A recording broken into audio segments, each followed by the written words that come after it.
In such a quiet village, tens of years left many memories and many more secrets. القصب is the white gold city that is famous for its gold and rich with clay-made houses that narrate labor-intensive and different life stages. So what is القصب going to tell us? القصب is located 150 kilometers to the northeast of capital Riyadh. It is one of the Al Washm province towns. Its downtown is called Shagra, and it's 32 kilometers to the west of القصب. Yaqub al-Hamawi mentioned in his book Atlas of Countries that Al-Qusayba is a part of Yamama County. Sheikh Muhammad bin Blayhed, a historian, mentioned in his book Authentic News that القصب is located between Al-Kathib and Al-Atq as one of the villages of Yamama County. He also stated that, quote, Al-Qusayba has its name from long time ago and it's one of the countries of Yamama County known as Al-Qasab. It's known for its wheat production. If we need to determine its location exactly, it is located on 30 to 45 longitude east and 25 to 30 latitude north. Al-Qasab is located on a flat land called Al-Hamada, surrounded by the Tuwayq Mountains in the north, Tarif al-Habl Sand in the south and the west.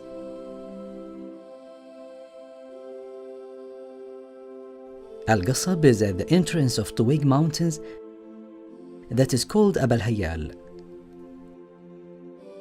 Newly published statistics stated that Al-Qasab population is more than 5,500 persons. Some studies stated that the beginning of Al-Qasab dated to pre-Islam era. It was named Al-Qasab around 700 after Hijrah. Many people inhabited Al-Qasab for hundreds of years. It attracted many people to establish their homes for many reasons, such as plentiful salt existence, medicine from herbs in small gardens and large gardens. In the past, villages used to have walls all around to protect them. Al-Qasab was also surrounded by two walls. The first wall was in the north and the east sides of the village to protect the farms, and the other one to the west and the south.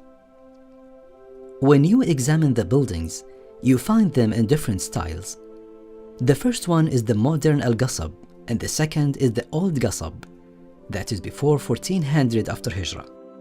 The old Qasab was a small village and included clay-made buildings following the old architecture style like the other neighboring villages. When visiting the village, it looks quiet as it is not inhabited before and at the same time full of activities.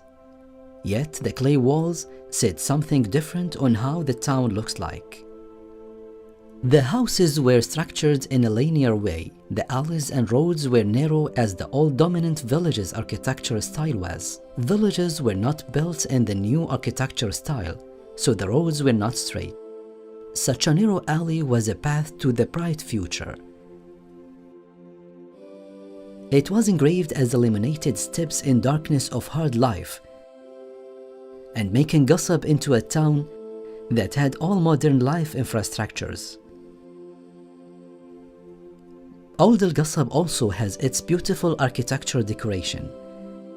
There are many houses in Al-Qasab with decorations that make people enjoy looking at them. Al-Qasab people built their houses combining the old style and the new style to have the past and the modern architecture together. Some remains. Al-Margab. It is a small room that people use during unstable times. It's located in the eastern side of Al-Qasab, where people can watch out if there was any threat coming. Sheikh Abdullah bin Zahim House.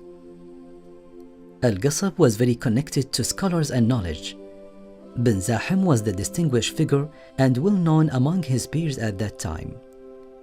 He was kept in memory of Al-Qasab and the whole country. His house's location is still known and full of his memories and stories. Poet Humaydan al-Shuway'ir House. As القصب was known as the White Gold Town, it was also the town of poetry, poets and many kinds of the poetic rhymes. One of the most famous poets from القصب is the local poet known as حميدان الشويعر. His name was Hamad al-Sayyari. Many people said that Humaidan lived next to Al-Houta Gate. Al-Houta Gate was the main gate of Al-Qasab in the west side of the town. There were many neighbors that were named in Old Qasab, such as Al-Qasr, Al-Sha'ba, Libda, Mishira, Al-Hami, and Al-Latifiyah. There is an old souk called Al-Abedi that was renewed lately.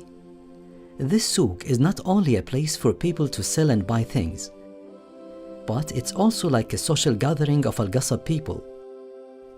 People gather after performing Al-Jum'ah prayer to shake hands and inquire about each other.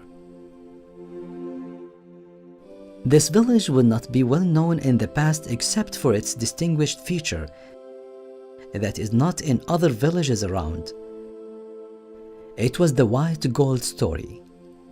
Al-Qasab is one of the most famous places as a source of salt that was mentioned by Yaqub al-Hamawi in Country's News. He said, quote, "A village called Al-Ramada, as one of the villages known by Imru al-Qais bin Zayd Manah bin Tamim, which has many palms." Al-Hamadani also mentioned it in his book Arab Island Trade as one of the most known lands of salt. Al-Qasab covers most of the KSA of salt need.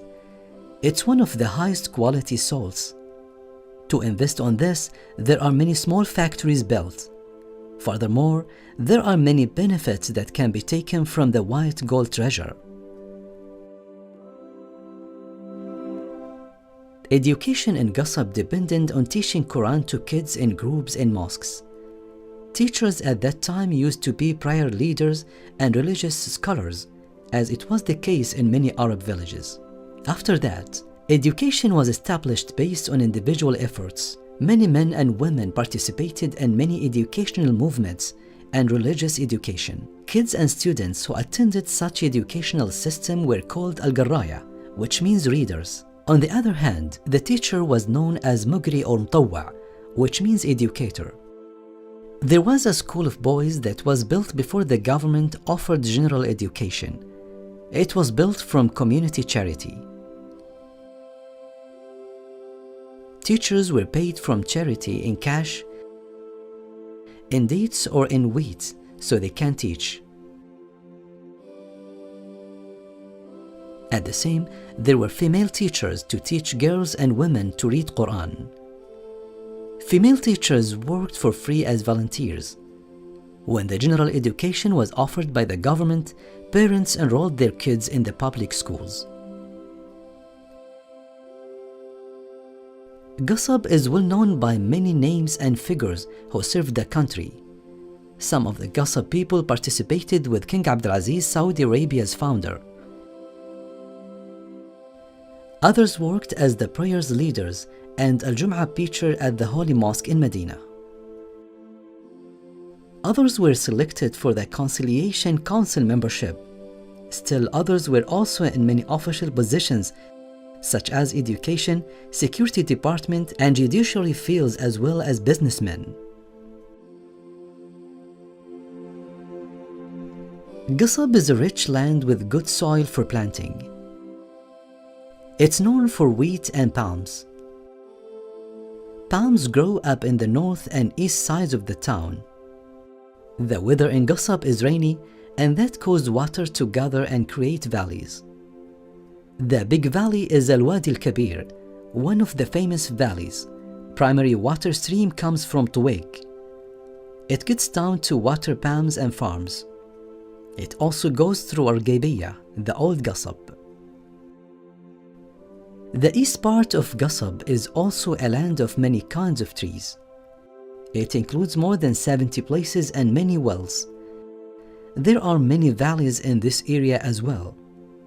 Al-Amar Valley, Duwagher Valley, Abatlihat Valley, Abel Jirfan Valley, and Imeiwish Valley. In the south, there is a place called الصبخة. On the back of Sabkha, there are many farms and historical sites. It is believed that it was once an old village called Al-Ramada, which is known now as Zabara. Some of the best types of dates in Qasab are Hulwa, Khidri, Sillaj, Sig'i, Dkheni, etc. Not very far from Qasab, a green piece of land known as Al-Akrishiyya is located. It is a flat piece of land that located close to the sands where rainwater gathered and stayed for months to form a lake that attracts many tourists. After silver water of such lakes is gone, it turns to be a green piece of land. Many tourists come to camping and to see spring flowers. It is a nice time for relaxing. Around Al-Qasab and many other nearby areas, there are many green places such as Al-Higna, Brudan, Rawdat Al-Athal, Al-Kathir, and Al-Tarif. Such places attract many tourists during spring.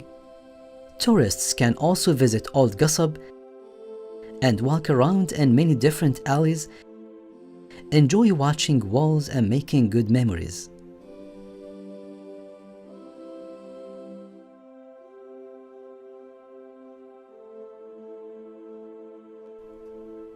Salt production houses are also considered good attractions for tourists where they can see the workers and the owners. Tourists will get detailed and enjoyable explanations about those houses and the process of getting the salt, which has not been depleted through the decades. Al-Sabkha has a distinguished feature that Qasaba people know. It is a good place for night trips during hot summer nights for nice weather and open spaces.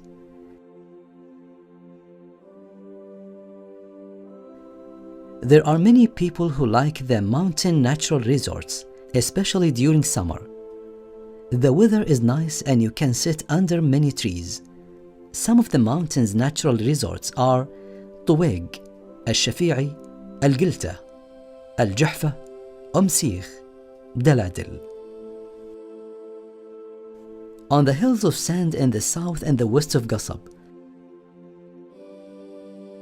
there are many places for visitors to practice their preferable sand hobbies.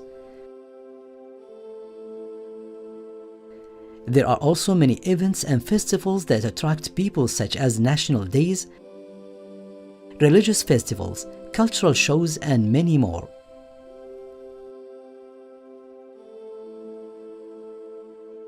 What is also nice about Qasab is that there are many houses that still produce historical goods such as khasaf, hasir, منسفة, and mahaffa, hand fan. There are also some well-known foods such as kleja, fatit, gorsan, etc. An annual fair of family production is held at Qasab, which attracts many people. This is just a small portion of what the town was able to tell us as it became a town. We went deep in its memories, called on its clay-made houses, and we talked to its alleys that remember the footprints of visitors. Those visitors were not just people who came and went away.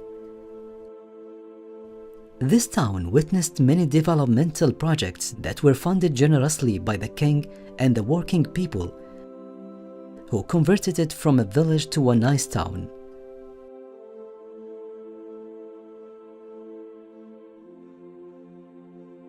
If you visit Qasab, you will find all infrastructures where many educational, cultural, and social and enjoyable projects run.